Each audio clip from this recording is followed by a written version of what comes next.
J'ai 53 ans. Tout de suite, je suis sans emploi. Suite à, j'ai fait un AVC il y a 4 ans. Donc, contremaître dans la construction. Jusqu'en 2011.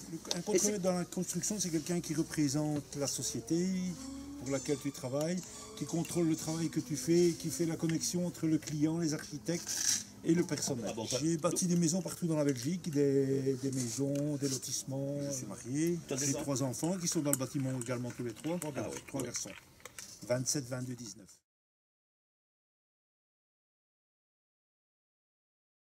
J'ai commencé à jouer à pigeon en 88, en 1988. Comme ça, j'avais recueilli un pigeon sur un chantier, de fil en aiguille, il est repris chez moi, je l'ai soigné, il est resté chez moi, comme c'était un mâle, je lui ai trouvé une petite copine, et il n'a jamais voulu repartir, j'avais abrité dans mon garage. Après, j'ai fait la connaissance d'un ou deux colombophiles, et puis dans les ouvriers avec qui j'étais, il y avait un colombophile qui m'a dit, écoute, tu fais un pigeonnier, je te baguerai des jeunes. Donc j'attends toujours les jeunes du colombophile, et j'avais fait le pigeonnier. Non, j'habitais à Virel. Il faut savoir que j'ai joué pendant quelques années à Virel. Donc j'ai commencé à jouer à Forges en 88, fin 88, début 89. J'ai déménagé donc en septembre 89 et je suis parti habiter à Virel, dans le triangle là, de la région de Chimay, à côté de chez René Pirlot, Robert Chantraine, Remy Vantor, André Vandenberg, Robert Lernout, Alain Labourex. Il faut savoir qu'avant j'avais un élevage de canaries et là j'excellais dans mon domaine, notamment dans les croisements pour faire les métis. Donc voilà, et alors j'ai fait une allergie à la petite plume, donc j'ai dû arrêter et je suis tombé amoureux des pigeons. Je n'avais qu'un pigeon pour commencer, et alors après j'ai eu une femelle chez un de mes anciens associés, que j'ai mis avec, et de là sont nés 4 frères qui sont devenus, qui ont fait ma réputation quand j'ai commencé. Je n'avais qu'à les mettre au concours directement. Je pouvais mettre ces 4 pigeons sur Bourges. En moins de 5 minutes, j'avais les 4 pigeons et toujours un en tête. On m'a fait faire les pires des conneries en commençant, à savoir que certains amateurs, quand ils ont vu mon succès, m'ont fait même dire si tu veux tomber encore plus fort, il faut la veille pulvériser le pigeonnier avec de l'eau de javel. Tout ce qu'il ne fallait pas faire, on me conseillait de le faire. Donc au départ, je l'ai fait, puis un jour, j'ai fait la connaissance d'un vieux monsieur qui s'appelait Roger Delceau et qui m'a expliqué comment jouer à pigeon. Et du jour au lendemain, là, c'est devenu le top des tops. Donc cette année-là, il faut savoir qu'en 89, j'ai fait la connaissance aussi de Robert Chantraine. Et j'ai déménagé donc en 89, de 89, au mois de septembre 89, j'ai déménagé de Forges pour venir habiter à Virel, là où j'habitais à 80 mètres de chez Robert Chantraine. Là-bas, j'ai repris mes colombiers de Forges et où j'ai fait mes colombiers. Et c'est de là qu'est né notamment mes 4 bons frères, les 4 fameux frères. Il faut savoir qu'en 90, en habitant Virel, cette année-là, j'ai joué 39 concours, j'ai fait 31 fois le premier. Donc, et alors après, il faut savoir qu'en 90, fin 89, début 90, j'ai introduit des pigeons de chez Robert Lernout. Où en 90, je suis allé jouer quelques concours à Marbais, où nous avons fait connaissance, où à chaque fois je venais avec très peu de pigeons, mais j'étais souvent en tête. Et voilà, et de là est démarré, donc, et puis j'ai abordé, j'ai joué tous ces concours. Mais un système, c'était, je ne vais pas dire marche ou crève, mais en travaillant, j'ai pour le principe, c'est que moi, mes pigeons doivent partir toutes les semaines.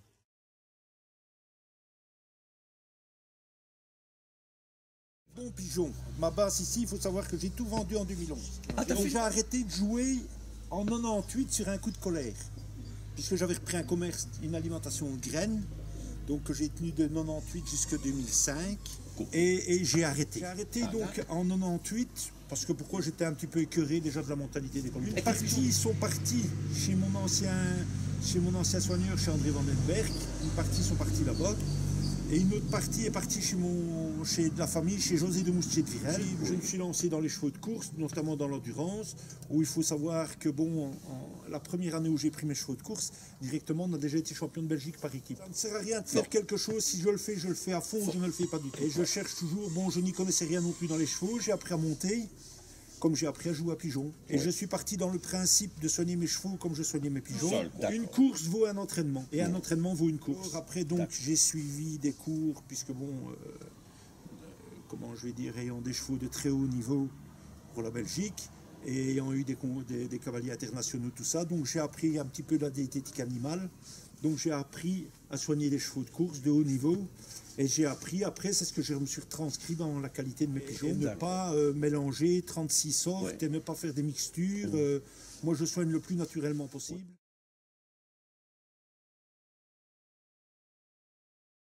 Non, j'ai recommencé à Virel en 2002 parce que j'avais certains amateurs qui venaient me voir au magasin et qui me disaient c'est quand même malheureux, mais avec l'équipe que tu avais, voilà. Donc je suis allé chez 3 colombophiles. Je suis retourné donc à cette époque-là chez Henri Lernoux de Pin, où j'ai acheté 12 jeunes. Je dis bien où j'ai acheté 12 jeunes. Je suis allé chez mon copain Patrick Copine chercher une vingtaine de jeunes. Et j'ai eu à Gérard Heusden 18 pigeonneaux de ses reproducteurs, que Gérard m'a offert, oui. Donc, et de ça est redémarré ma base. Cette année-là, il faut savoir que bon, tous les concours que j'ai joués, ben, j'ai fait premier à Bourges, premier à Argenton. On avait encore le bonheur de jouer l'entre-Sambrimeuse. Hein? Donc il faut savoir que j'avais une femelle qui m'avait fait deuxième à Bourges, premier à Argenton, et je rate de 2 secondes le premier à la Souterraine. Je suis battu par mon copain Patrick Campine. Donc avec une femelle qui venait de chez Gérard Heusden, qui s'est révélée après une femelle extraordinaire. En 2002, j'ai commencé à aborder les concours de grande mi-fond avec mes Yarling, où là je suis allé jouer à Goshenay, puisque j'avais énormément de clients de mon magasin à Goshenay. Donc ils m'ont demandé d'aller jouer chez eux. Je suis allé chez eux et là, j'ai fait des constatations en demi-fond, hein, dont une fois les 20 premiers à Bourges, où il y avait quand même de très très bons amateurs. Et puis bon, en 2003, j'ai commencé à aborder les concours de fond, où là, ben, je fais le 10e national à Cahors, en 2e national Montauban. À ce moment-là, je me suis rendu compte que j'avais quand même des pigeons pour jouer plus loin, mais toujours en privilégiant mon demi-fond. Et je me suis mis à jouer les mâles et les femelles, et ça marchait aussi bien d'un côté comme de l'autre. La preuve, en 2002, ben, avec le calque, avec la Belgique avait logé un concours de Montélimar, où j'avais mis mes femelles d'1 an, et où là je fais le premier. J'ai 15 pigeons au 16e en Belgique, sur ce concours-là, sur Montélimar, un très très dur Montélimar. Et de là, bon, est venue toute une série de bons pigeons. Et voilà, donc et en 2003, ben, je suis allé chez Léo Van Parijs, parce que j'avais repéré depuis quelques années que ce monsieur ben, élevait chaque année 1 ou 2 cracks de ses reproducteurs.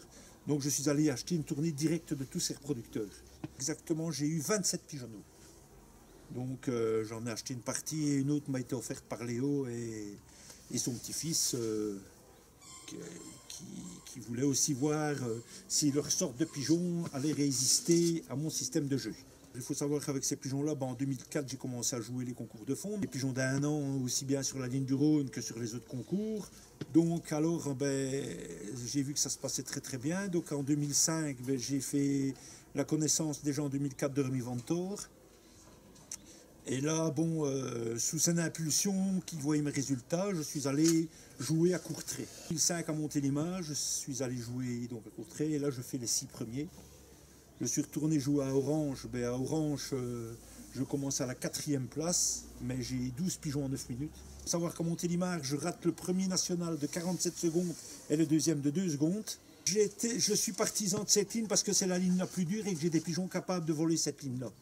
Et que je voulais prouver à tout amateur qu'un pigeon qui est très bon sur la ligne du Rhône sait faire des prix sur la ligne de l'Ouest. Mais qu'un très bon pigeon de la ligne de l'Ouest ne sait pas aller sur la ligne du Rhône. D'où en 2008, je l'ai gagné. Chaque année, j'étais dans le Chertsey gagnant. Et cette année-là, j'ai eu le bonheur, avec mon Pirlo, de la gagner. Mais il faut savoir que ce pigeon-là, à 1 an, faisait déjà Montélimar Orange en prix par 10. Il y a eu un pigeon chez René Pirlo à ce moment-là. C'était un couple que j'avais fait. Quand j'avais été chercher un bon chez lui, et je lui avais dit, je ne comprends pas, comment est-ce que tu ne mets pas ce pigeon-là avec ce pigeon-là ensemble? Et de là est venu mon fameux Pirlo. Ce pigeon-là avait fait un, je crois, 24 ou 25e national Montauban. Avait fait prix de tête à Montauban, et la mère, c'était une pure Winans. Donc voilà, et c'est devenu un très très bon pigeon qui a fait 6 top 100 nationales. Et ce pigeon-là, à chaque fois, était misé avec des mises à 1000 et des mises à 2000. et à chaque fois a fait son argent. Donc c'était un pigeon sur lequel je croyais. Donc après, bon, de ces pigeons-là, j'ai eu chez Denon Herbot aussi mon fameux pot d'orange, qui est un pigeon qu'il faut souligner, qui a fait par 10 à Montélimar. Je le mets à Pau, il fait 16e national. Je le réenloge 3 jours après, il me refait le 5e national orange. Et il finit sa carrière par un 82e national Marseille. Donc ça, ce sont des choses que je fais encore régulièrement. Donc voilà, maintenant, bon, quand moi je dis toujours un pigeon qui pointe, qui vient, que tu vois l'état de fraîcheur, il ne faut pas avoir peur de les mettre toutes les semaines. Nous sommes ici au Courpoint, on vole 100 km en moins, jusqu'à 150 km en moins comparé aux Flamands. Vous avez certains Flamands qui mettent leurs pigeons en grand demi-fond toutes les semaines. Ça équivaut à un petit fond pour nous. Nous, par ici, on les met 2 fois à l'an, il faut les laisser se reposer pendant 1 mois. Voilà le problème. Donc, on est dans une région qui est en train de périr.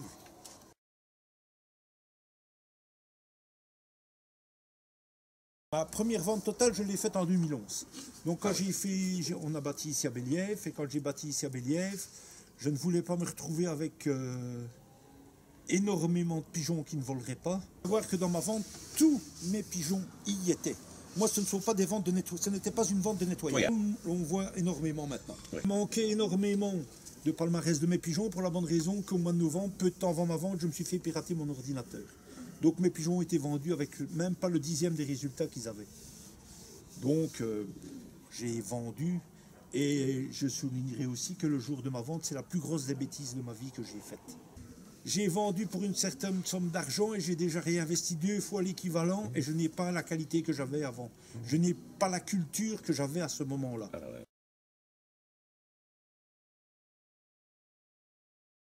Après cela, ben, je me suis rendu à quelques ventes. Et là, j'ai acheté des pigeons, notamment beaucoup de pigeons provenant d'Allemagne. J'avais quand même quelques tardifs que j'avais élevés hors de mes bons voyageurs.